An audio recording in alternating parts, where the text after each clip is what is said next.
आपने बताया कि आप झारखंड से हैं, राइट? तो झारखंड में बहुत सारे अच्छे इंस्टीट्यूट्स हैं विथ नो डाउट। तो आपने सिमिज को क्यों चूज़ किया बिहार में? जस्ट इमेजिन कि मेरे कॉलेज ने मुझे कितना हेल्प किया था कि मेरा फाउंडेशन इतना मजबूत था कि आई वाज वेरी कॉन्फिडेंट कि आई विल क्रैक। जो एड ऑन कोर्सेज और जो स्किल अप कोर्सेज प्रोवाइड करते हैं उसे सीरियसली लिया करो। एमबीए कोर्स के लिए केजे सुमैया इंस्टीट्यूट को कैसे शॉर्टलिस्ट किया? क्या आपके पास और भी ऑप्शन थे? कोई स्टूडेंट जब एक कॉलेज ज्वाइन करता है तो उसकी कुछ एक्सपेक्टेशंस होती हैं कॉलेज से, तो आपकी भी ज़ाहिर तौर पे रही होंगी। तो क्या कॉलेज ने उस एक्सपेक्टेशंस को मीट अप किया? प्लेसमेंट्स तो हैं, साथ में हमें जो कैट मैट की प्रिपरेशंस भी करवाई जाती थी और मैं एमबीए करना चाहता था।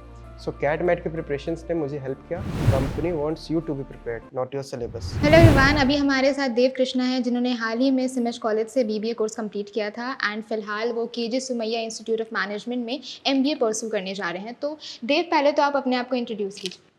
मेरा नाम देव कृष्णा है। मैं धनबाद झारखंड से बिलोंग करता हूँ और मैंने अपनी 10th और 12th की पढ़ाई झारखंड से की है। और फिर मैं 2023 में मैं यहाँ सीमेज में एडमिशन लिया था फॉर बीबीए। और 2023 से 26 का तक का सफ़र मेरा करीब 3 साल से थोड़ा ज़्यादा रहा, क्योंकि मैंने ब्रिज कोर्स पे अटेंड किया था जो कि अप्रैल में चालू हुआ था और अभी जुलाई का महीना चल रहा है। तो देव, आपने बताया कि आप झारखंड से हैं, राइट? तो झारखंड में बहुत सारे अच्छे इंस्टीट्यूट्स हैं विथ नो डाउट। तो आपने सिमिज को क्यों चूज़ किया बिहार में? मैम, मैं बोरिंग रोड में रहा हूँ during my 11th and 12th for the preparation of my 12th foundation. तो उस समय हमारी कॉलेज की जो ऑपरेशन थी मेनली बोरिंग रोड में ऑपरेटेड थी। मैं काफ़ी सारे स्टूडेंट्स से मिला था, उन्होंने पॉजिटिव रिव्यूज़ दिए कॉलेज के बारे में। और अगर मुझे कोई पॉजिटिव रिव्यू मिलेगा and in my budget fit होगा तो मैं ऑफ कोर्स उसी कॉलेज में एडमिशन लूँगा। तो देव, आपने बताया कि आपको कुछ स्टूडेंट्स ने पॉजिटिव रिव्यूज़ दिए थे सिमिज के बारे में, तो क्या आप हमें बता सकते हैं कि वो पॉजिटिव रिव्यूज़ क्या थे? पॉजिटिव रिव्यूज़ की बात करें, डिसिप्लिन, अटेंडेंस, प्लेसमेंट्स। अब मैं इन 3 चीज़ों पे क्यों फोकस कर रहा हूँ? क्योंकि कहीं भी अगर आप करियर के लिए जाएँ तो ये 3 चीज़ ही आपके बिल्डिंग ब्लॉक्स होते हैं। अगर आप डिसिप्लिन नहीं रहोगे तब तो आप आगे कुछ कर ही नहीं सकते हो। और प्लेसमेंट्स तो हमारी एंड गोल होती है, हम कहीं भी जा रहे हैं कुछ ना कुछ प्लेसमेंट्स के लिए जा रहे हैं। और साथ में मैंने इसके करिकुलम में देखा था कि प्लेसमेंट्स तो हैं, साथ में हमें जो कैट मैट की प्रिपरेशंस भी करवाई जाती थी और मैं एमबीए करना चाहता था। सो कैट मैट के प्रिपरेशंस ने मुझे हेल्प किया कि मैं अपने जैट, सीमैट और मैट में अच्छे स्कोर्स ला पाया। ओके। तो देव, आपने अभी जैसे बताया कि आपका जो ये कॉलेज में आपकी जर्नी रही है, वो 3 साल से ज़्यादा रही है क्योंकि आपने ब्रिज कोर्स अटेंड किया था। तो जो ऑडियंस हमें देख रहे हैं, जो नहीं जानते कि ब्रिज कोर्स क्या होता है, तो आप पहले तो ये बताइए कि ब्रिज कोर्स क्या है? वो मतलब आपके लिए है और आपको क्या इससे बेनिफिट्स मिले? हुँ, तो ब्रिज कोर्स की बात करें, काफ़ी सारे कॉलेजेस में आप जाओगे तो मे बी हफ़्ते या 2 हफ़्ते का ओरिएंटेशन चलेगा, लेकिन हमारे यहाँ ओरिएंटेशंस के नाम पे ब्रिज हुआ, जिसका फ़ायदा हमें ये हुआ कि ब्रिज के दौरान हमें सिर्फ़ है जो एन्जॉयमेंट या कोलैबोरेशन नहीं सिखाई गई, हमें है जो बेसिक फाउंडेशनल स्किल्स सिखाई गई, जिसकी वजह से हमें एज मिला आगे जाके जो भी हमने कोर्सेज़ परस्यू किए इन आवर सेमेस्टर्स 1, सेमेस्टर 2 और आगे जो भी इंग्लिश हो या फिर मैथमेटिक्स हो, हमारी फाउंडेशन है जो ब्रिज कोर्स में बनी थी। और ब्रिज कोर्स बाय नेम ही हम ये समझ सकते हैं कि ये हमारे गैप्स को ब्रिज करने के लिए बना है। तो देव, आपने यूनिवर्सिटी सिलेबस के अलावा कौन से ऐसे एडिशनल स्किल्स डेवलप किए जो अभी आपको काम आ रहे हैं? मैम, अगर मैं अपने जो एडिशनल स्किल्स बोले या फाउंडेशनल स्किल्स बोले, अगर मैं सबसे पहले बात करूँ तो जो हमने ब्रिज के समय अपने ग्रामेटिकल स्किल्स सीखे थे कि ताकि हम अपने स्पीच में फ्लुएंसी ला सकें, उसने काफ़ी हेल्प किया। फिर इनिशियली हम जो पब्लिक स्पीकिंग कर रहे थे इन फ्रंट ऑफ 60 से 80 स्टूडेंट्स के सामने हम खड़े होकर अपने बारे में बोल रहे थे या फिर किसी टॉपिक पे बोल रहे थे, उसने हमें पब्लिक स्पीकिंग का कॉन्फिडेंस प्रोवाइड किया। फिर उसके बाद मैथमेटिकल स्किल्स की फाउंडेशंस हमने वहाँ बिल्ड की। हालांकि मैं मैथमेटिकल बैकग्राउंड में था, पर फिर भी काफ़ी सारे प्रोसेसेस ने रिफाइन करने में हमको काफ़ी हेल्प की, जो आगे जाके हमें है जो बाकी सारे कैट मैट में भी यूज़ हुए। सो वो हेल्प किया। सो एडिशनल स्किल्स के फिर हमने कुछ एक्सेल्स भी सीखा और फिर हमने लिब्रे ऑफिस के कोर्स की थी, जिसकी हम सर्टिफिकेशन थ्रू आईआईटी बॉम्बे मिली थी। तो देव, जैसे कोई स्टूडेंट जब एक कॉलेज ज्वाइन करता है तो उसकी कुछ एक्सपेक्टेशंस होती हैं कॉलेज से, तो आपकी भी ज़ाहिर तौर पे रही होंगी। तो क्या कॉलेज ने उस एक्सपेक्टेशंस को मीट अप किया? हाँ, जैसे मैंने बोला कि डिसिप्लिन और प्लेसमेंट्स जो मेन कोर होते हैं, डिसिप्लिन में यहाँ कोई कमी नहीं थी, स्ट्रिक्टनेस हमेशा रही, जिसकी वजह से हमें थोड़ा डर भी रहता था, डायरेक्टर सर का हो या फिर मेघा मैम का हो। तो लेकिन उसने हमें काफ़ी हेल्प किया। और बात रही प्लेसमेंट्स की, तो हमें अपॉर्चुनिटीज़ मिली जैसे टीसीएस, आईसीआईसीआई बैंक में। मैंने रिटन दोनों की क्लियर की थी, पर क्योंकि मेरा फ़ोकस एमबीए की तरफ था, सो मैं इंटरव्यू समहाउ मिस कर गया था क्योंकि सेम टाइम पे मेरा डेट मैच हो गया था for MBA interviews and for ICICI Bank and TCS. So जो मैंने टारगेट किया वो मैंने अचीव किया। अचीव किया और उसमें हमारी हेल्प जो कॉलेज ने की, जैसे मैंने बताया मैथ्स हो या फिर कम्युनिकेशंस की सारी जो भी स्किल्स हमें प्रोवाइड की गई, तो उसके बेसिस पे मैंने सारे इंटरव्यूज़ भी क्रैक किए। सो आपने जैसे देखा कि it was a risky thing for me कि मैं अपने आईसीआईसीआई बैंक और टीसीएस के इंटरव्यू को छोड़ के मैं अपने एमबीए के इंटरव्यूज़ को देने गया। अगर एमबीए के इंटरव्यूज़ क्रैक नहीं होते तो मे बी मेरा 1 ईयर वेस्ट चला जाता। पर जस्ट इमेजिन कि मेरे कॉलेज ने मुझे कितना हेल्प किया था कि मेरा फाउंडेशंस इतना मजबूत था कि आई वाज़ वेरी कॉन्फिडेंट कि I will crack it and I did it. जैसे 3 साल स्पेंड किए तो ज़ाहिर तौर पे आपने अपने सीनियर्स को देखा होगा जिनको प्लेसमेंट मिली एंड आपके टाइम पे भी प्लेसमेंट अपॉर्च्युनिटीज़ थी। तो ये जो लोग कहते हैं कि प्लेसमेंट जो समझ का है वो ओवर हाइप्ड है, मेड अप है, तो इस पे आपका क्या टेक होगा? मैम मैंने अभी जैसे बोला ही कि अगर ये ओवर हाइप्ड रहता तो ना ही मुझे टीसीएस का रिटर्न निकलता, ना ही आईसीआईसीआई बैंक का रिटर्न निकलता। और बात रही ओवर हाइप्ड की, मैम हमारी कॉलेज है जो हमारे लिए करिकुलम प्रोवाइड कर सकती है, हमें सपोर्ट प्रोवाइड कर सकती है। मेहनत हमें भी करना है। अगर हम मेहनत नहीं करेंगे तो फिर दुनिया में कोई हमें हैंड होल्डिंग करके आगे पुल नहीं कर सकता है। It depends on us. हम में से जिनने मेहनत की, जैसे-जैसे गाइड किया गया, जिसने उस रूटीन को फ़ॉलो किया है, डिसिप्लिन को फ़ॉलो किया, आज उनके प्लेसमेंट्स हैं। और लेकिन ये भी है कि हमारा बहुत बड़ा चंक है हमारे पास। तो उसमें ऐसा नहीं है कि 100% लोग पढ़ने वाले ही होंगे या फिर 100% लोग इतने कैपेबल होंगे कि वो निकाल लें।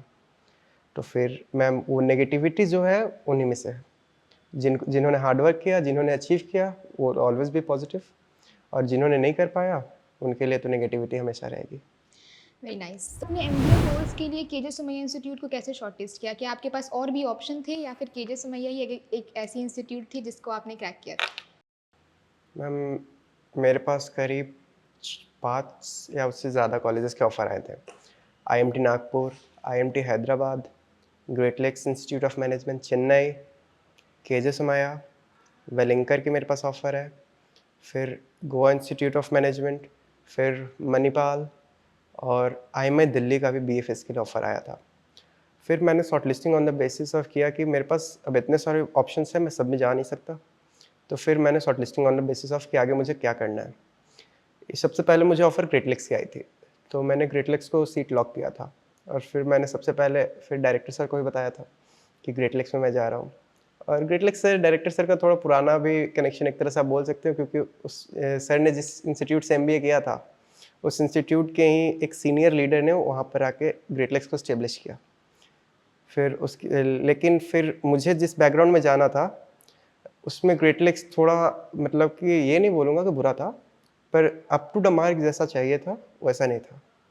तो फिर इन सारे कॉलेजेस को शॉर्टलिस्ट करने पे फिर मैंने देखा कि केजे सोमैया है, जो मेरे जो आगे का जो गोल है, उसमें सबसे सूटेबल मुझे केजे सोमैया लगा कि उसकी करिकुलम हो या फिर उसके प्लेसमेंट्स हो, जिस इंडस्ट्री में हो, तो वो सारे ने मुझे on the basis of them I shortlisted KJ Somaiya for my future MBA. Okay. तो देव आपने बहुत सारे इंस्टीट्यूट्स को क्रैक किया राइट एंड देन आपने केजे सोमैया इंस्टीट्यूट को चूज़ किया एमबीए करने के लिए। तो जो स्टूडेंट अभी हमें देख रहे हैं, तो आप उनको क्या एक सजेशन या फिर फीडबैक देना चाहेंगे समझ का, जो हम अभी समझ में एडमिशन लेने वाले हैं? सीमेज में एडमिशन लो, कोई दिक्कत नहीं है, क्राउड काफ़ी बड़ी है, सभी पढ़ने वाले भी नहीं मिलेंगे, ये भी ट्रुथ है, लेकिन आपको उनमें से अलग है रहना है। अगर आपने इनिशियल के 1.5 से 2 साल मेहनत कर ली, थर्ड ईयर में आपको फ्रूट्स मिलना शुरू हो जाएँगे। जैसे कि अगर आप 24-27 बैच के हो, इस साल से अब मे बी अगस्त से है जो कैट्स की फॉर्म फिलअप शुरू हो जाएगी, ज़ेड की फॉर्म फिलअप शायद स्टार्ट भी हो चुकी है। सो लास्ट ईयर जो है आपकी, वो पूरी आपकी रहेगी। आपको आप कॉलेज में मैनेज करना है, एंट्रेंसेस भी मैनेज करने हैं, साथ में आपको उस उधर की भी प्रिपरेशंस करनी है, इधर कॉलेज के भी सारे लेक्चर्स अटेंड करते हुए प्रिपरेशन करनी है। सो इनिशियल के 2 इयर्स में अगर आपने मेहनत कर लिया, तो लास्ट ईयर में जो मैंने बोला कि आपको जितने एंट्रेंसेस देने पड़ेंगे, वो आपके लिए it will be a piece of cake. काफ़ी ईज़ी रहेगा वो आपके लिए, आपको उसमें कोई मेहनत। और सबसे बड़ी बात कि ज़्यादातर मैनेजमेंट के जो एंट्रेंसेस हैं, उसमें कोई भी रट्टू चीज़ नहीं है, सब कुछ प्रैक्टिकल है। अगर आप रेगुलर बेसिस पे आपके पास वो प्रैक्टिस है, आपको कुछ करना नहीं है, बस कॉन्फिडेंटली जाके एग्ज़ाम्स में प्रिपेयर होना है। एंड उसके बाद तो इंटरव्यूज़ के लिए जैसे मैंने बोला कि इन 3 सालों में आपके हर चीज़ दी जाएगी, हर चीज़ प्रोवाइड की जाएगी, कैसे आपको इंट्रोड्यूस करना है या फिर किस तरह से कम्युनिकेट करना है, क्या बोलना है, क्या नहीं बोलना है, डिसिप्लिन, बॉडी लैंग्वेज। सो अगर आपने उस पे ध्यान दे दिया, तो फिर it's a very beautiful journey और अगर नहीं दिया, तो फिर be ready for negative reviews. तो देव, आपकी 3 साल की कॉलेज जर्नी में one of the happiest college की जो मेमोरी है, वो क्या रहेगी? अब मेमोरी नहीं बोलेंगे, मेमोरीज़ बोलेंगे। अब जैसे कि मैं ईयर बाय ईयर थोड़ा लेके चलता हूँ। इनिशियली मैं जब ब्रिज कोर्स में आया था, मुझे थोड़ा स्माइल करने का आदत है। मेरी थोड़ी स्माइली फेस रहती थी। तो हमारे जो टीचर्स थे, उन्हें लगता था कि मैं कुछ बदमाशी कर रहा हूँ। हालाँकि आई वाज़ सेल्फ जॉयफुल, मुझे खुद में काफ़ी ज़्यादा स्माइली रहने का आदत था। इनिशियली जब मैं आया था 23 में, उस समय तक कोविड डाउनफॉल पे चला गया था। मास्क उस समय तक अलाउड थे। मैं हमेशा मास्क लगा के आता था। अब फिर उसके बाद एक दिन मुझे पोद्दार सर ने बीच में क्वेश्चन कर दिया कि तुम मास्क क्यों पहने हुए रहते हो, कोई दिक्कत है? मैंने हटा दिया। अब उसके बाद टीचर्स ने मुझे जानना शुरू कर लिया। इनिशियली तो जैसे कि कुछ टीचर्स थे, जैसे स्पीच वगैरह से इंट्रोडक्शन हो गई थी तो वो जानते थे। मास्क हटी, स्माइल सामने आ गया और फिर उसके बाद काफ़ी टीचर्स का कंप्लेन रहा, तुम हमेशा सीरियस नहीं लेते हो क्लास को, तुम ये रहते हो। हालाँकि आज वही टीचर है जो मेरी तारीफ़ भी कर रहे हैं कि मैं समझती थी कि तुम हमेशा बदमाशी करते हो, लेकिन नहीं, तुम्हारे जो वो नेचर ही वैसा है थोड़ा स्माइली रहने का। तो ये रहा। फिर उसके बाद हमारी जो फर्स्ट सेमेस्टर रही थी, वो थोड़ी डिलेड रही थी। तो उसमें जो हमारी स्ट्रैटेजी रही थी, हमें नोट्स वगैरह पढ़ने का काफ़ी मौका मिला था। हमने काफ़ी पढ़ा। लेकिन at the end first semester था, थोड़ी मैंने सीनियर्स से कोलैबोरेशन कम थी या फिर कम रखी, एक तरह से आप बोल सकते हो। तो उसके वजह से फर्स्ट सेमेस्टर के एग्ज़ाम्स के जो स्कोर्स रहे, वो अप टू द मार्क मेरे नहीं रहे। कभी भी मुझे 12 नंबर के क्वेश्चंस लिखना आता नहीं था उतना लंबा। फिर उस तो फर्स्ट सेमेस्टर गया, उसके बाद फिर स्कोर्स आए। टीचर्स वर सरप्राइज़ कि तुम्हारा मार्क्स इतने कम कैसे है, जबकि यू वर अटेंटिव। लेकिन फिर बाद में टीचर्स से मैंने डिस्कस किया इस मामले पे, तो उन्होंने फिर बोला कि you have to be a bit descriptive, थोड़ा-सा लंबा लिखो, पॉइंट्स भी लिखो लेकिन लंबा भी लिखो। पर थोड़ा-सा मुझे उसमें दिक्कत हुआ, जिसकी वजह से I was not one of the highest scorer in my course. But वो एक और चीज़ मैं बोलना चाहूँगा इस पे, लोग बोलते हैं स्कोर्स मैटर करते हैं, पर इतना भी नहीं। मैं हाईएस्ट स्कोरर नहीं था, लेकिन फिर भी आज मैं इंटरव्यू दे रहा हूँ यहाँ पर। अच्छा, तो देव, जो हमें देख रहे हैं, उन ऑडियंस के लिए आपका एक लास्ट मैसेज क्या होगा? लास्ट मैसेज, आप वो देखो, पढ़ाई करने से पहले आप अपना गोल फ़ोकस करो। अगर आप सीमेज में आ रहे हो, आपके पास ये फ़ोकस होना चाहिए कि 3 साल के एंड में आपको क्या अचीव करना है। आप फर्दर स्टडीज़ के लिए जाना चाहोगे, कैट-मैट की प्रिपरेशन करना चाहोगे या फिर आपको है जो इसी 3 साल के बाद डायरेक्टली प्लेसमेंट्स लेनी है। आपकी दोनों की स्ट्रैटेजी थोड़ी-सी डिफरेंट रहेगी, क्योंकि अगर आप देखोगे तो जो उनकी एंट्रेंस जो हमारी मैनेजमेंट एंट्रेंसेस होती हैं, उसका थोड़ा सिलेबस और करिकुलम अलग रहेगा। जो कंपनीज़ की एंट्रेंस रहेगी, वो अलग रहेगा।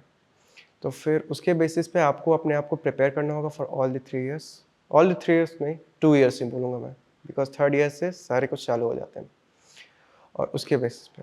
और मैं ये भी बोलूँगा कि आप चाहो तो दोनों को साथ भी लेके जा सकते हो, बिकॉज़ वो काफ़ी ज़्यादा डाइवर्स नहीं है कि दोनों के लिए आपको बिल्कुल डिफरेंटली प्रिपेयर करना है।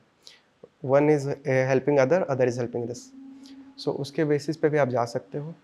आओ, मेहनत करो, फॉलो द इंस्ट्रक्शंस। और एक और चीज़ मैं बोलना चाहूँगा, जो ऐड ऑन कोर्सेज़ और जो स्किल अप कोर्सेज़ प्रोवाइड करती हैं, उसे सीरियसली लिया करो। क्योंकि आज के जो इवॉल्विंग डेटा है, डेटाज़ आज के डेट में लीड कर रहे हैं। डेटा के बेसिस पे काफ़ी डिसीजंस लिए जा रहे हैं।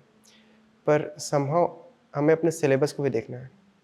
अगर हमारा सिलेबस आज की डेट्स को मैच नहीं कर पा रहा है, तो हमें अपने आप को इस तरह से स्किल अप करना है कि हम आज के रिक्वायरमेंट्स को पूरा कर सकें।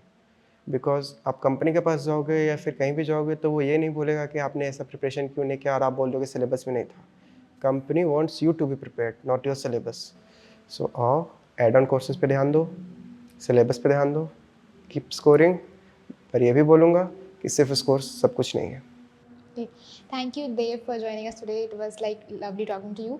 सो जैसे कि हमने इनसे बात करके ये कंक्लूजन पे हम आते हैं कि कॉलेज आपको एक सपोर्ट प्रोवाइड कर सकता है, एक इकोसिस्टम प्रोवाइड कर सकता है, लेकिन आपको खुद के एंड से भी मेहनत करने की ज़रूरत है।